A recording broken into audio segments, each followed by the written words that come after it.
So, welcome along to another one of CARA TV's. This episode, we are going to be talking about insurance, and I have Janet Munnelly. Munnelly. How do you say it? Munnelly. Some people say Munnelly. We say Munnelly. Right, Munnelly. Okay, from Portal Broking Group, who is this episode's guest. So, Janet, I've been doing a bit of homework on you.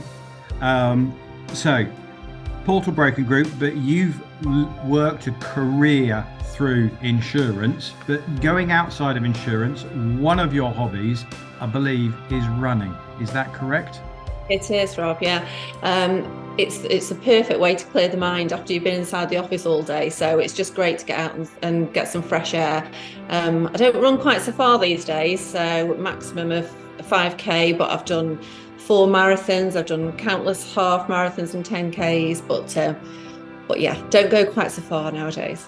Well, that's still very impressive, because I am not a runner. I'd rather stay at home and wash the dishes up, but I'm guessing that's why you go running, so that hubby Jason has to do the kitchen. Exactly. There we go. Okay, so you're in the insurance game. Let's just cover off what insurance actually is.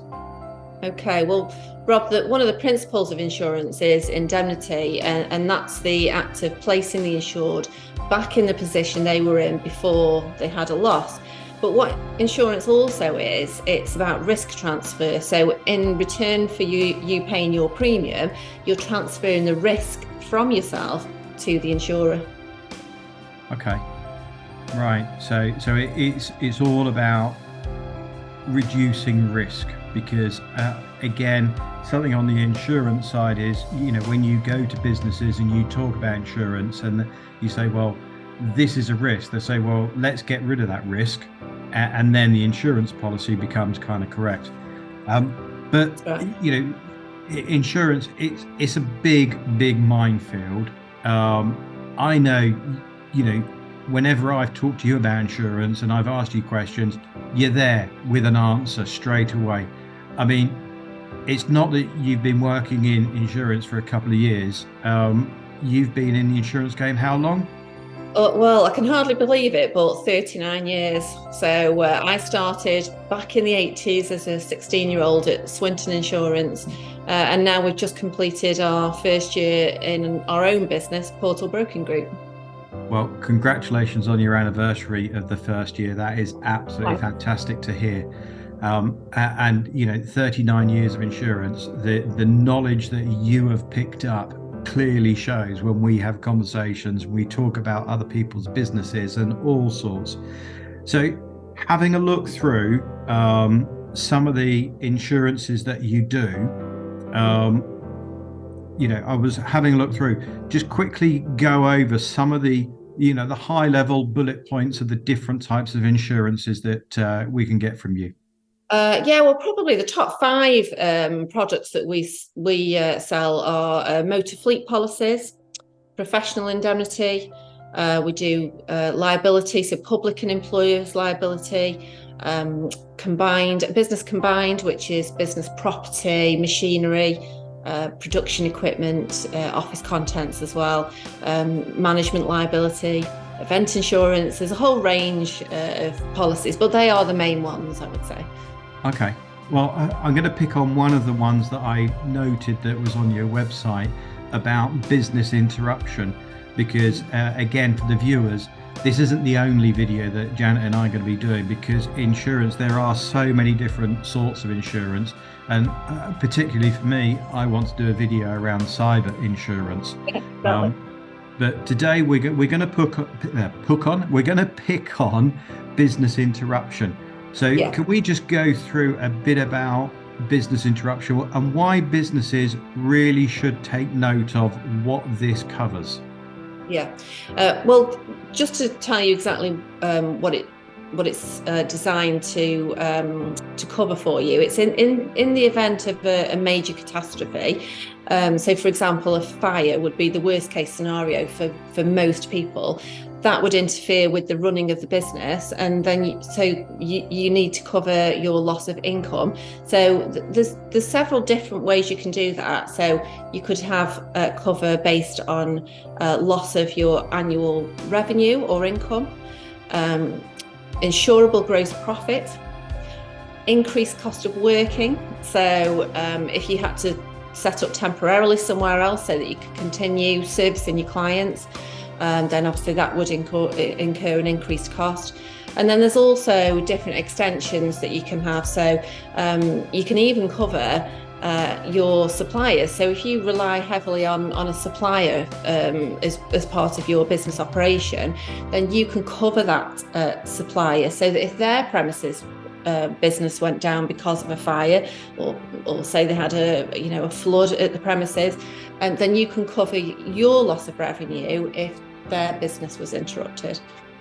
Okay, that's interesting. So yeah, if let's say you're in the building game, and you need some materials, but your supplier can't supply you materials, and you miss the completion deadline, you can insure against that. Yeah, that's right. That's what it's designed for. Yeah. Wow.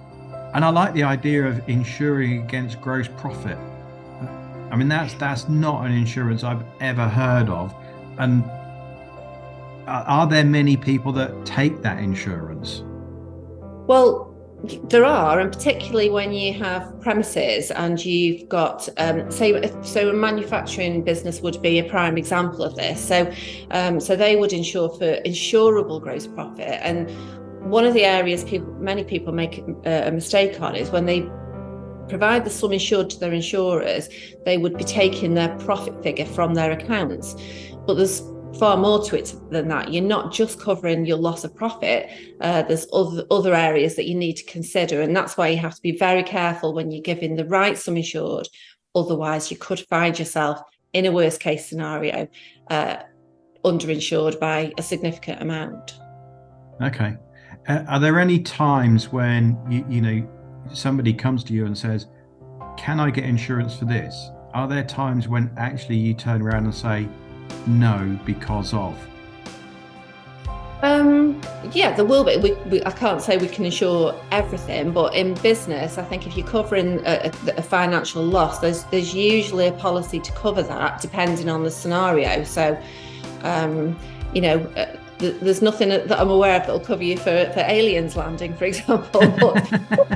But most known perils can be covered. So that's fire, escape of water, infectious diseases. Obviously, COVID is a particular exclusion. But if you're a restaurant and there's an outbreak of a disease, then that closes the premises, then you can cover against loss of revenue for that interruption. So most scenarios we can place cover for. Okay, just as you say, most scenarios, but as in ever in the insurance game, it's reading the small print, because we can sell you insurance, but they may have taken a risk, not covered something off that means that the insurance is kind of invalid and void, and it's that game of, are we actually covered? Yeah, there's always going to be limitations and clauses. Your policy can't cover everything, just blanket cover, because the insurance industry would collapse, wouldn't it? So there has to be limitations in place, and you have to have a responsibility to manage the risk as well. So you've got to try and mitigate any losses and try and reduce the risk. If you can't avoid it altogether, then you need to take steps to try and reduce it. Having all the actions in place to make sure the insurance is valid. Yes, that's right. So if there are conditions written into the policies, you have to make sure that you can meet those conditions. So if one of the clauses in the policy is that you have to have a particular standard of alarm installed, then if you don't have that done, and that directly affects the outcome of a claim, so that would be a theft claim in that scenario, then the insurers would be within their rights to Okay. turn you down on a claim. Yeah, no, I totally get that. I mean, we see that in a lot, that we have here, people's technology security, that if they turn off the firewall and then they have a data breach, well, Yeah. they're kind of negligent because they turn the firewall off. Open, aren't they? Yeah. Yeah. Mm-hmm. So coming back to insurance, if we look back at years gone by with, let's take an example, cars. Mm-hmm. So, back in the years when you could buy an Austin A34 or a Mini, seatbelts weren't as standard, but now they are standard. You look at some older cars, air conditioning they didn't have air conditioning, but now every car has air conditioning. All these different little bits of policies, why don't they just put them into the main policy and just have one policy? Why do we have all these additionals? Why can't we just have it all in one?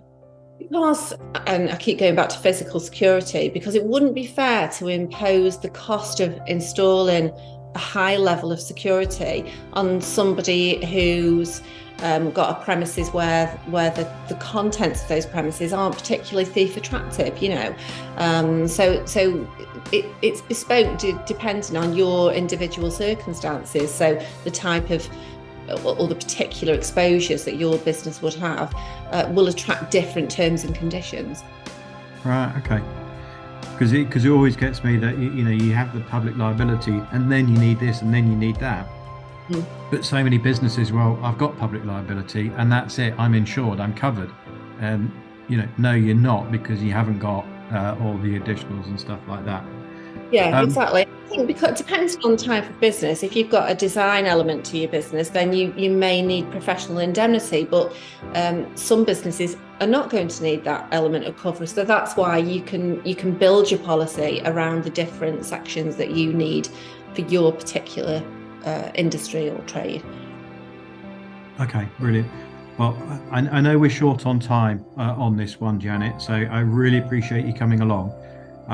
If you had one golden nugget of information that you could give to people that are watching the video about insurance, what would that one nugget be? Well, particularly on things like business interruption, think really hard about what your loss could be in a worst case scenario situation. Don't guess on your sums insured, and always get expert advice. So make sure that you're in touch with a knowledgeable insurance broker who can help you through the process. So for all those people that are watching, that person that you need to ask for knowledgeable advice is sat, I can't remember which way, either side of me, Janet. All of her contact details will be in the show notes below, so you can give her a call, you can drop her an email, and she will give you advice and help you out with that insurance question that you're going to ask. But yeah. Janet, I'm going to ask you two quick questions, two quiz questions. I know you're not prepped for this, but they're around running. Right, okay. Can you name a track with running in the title by Bruce Springsteen?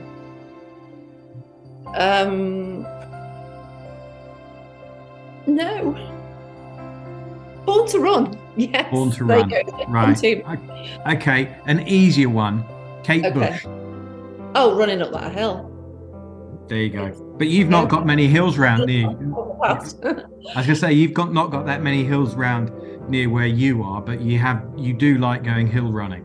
Yeah, not around here, but you have to seek them out. Yeah. So as I said, this is one of the episodes that we're going to be doing with Janet. So we're doing Business Interruption.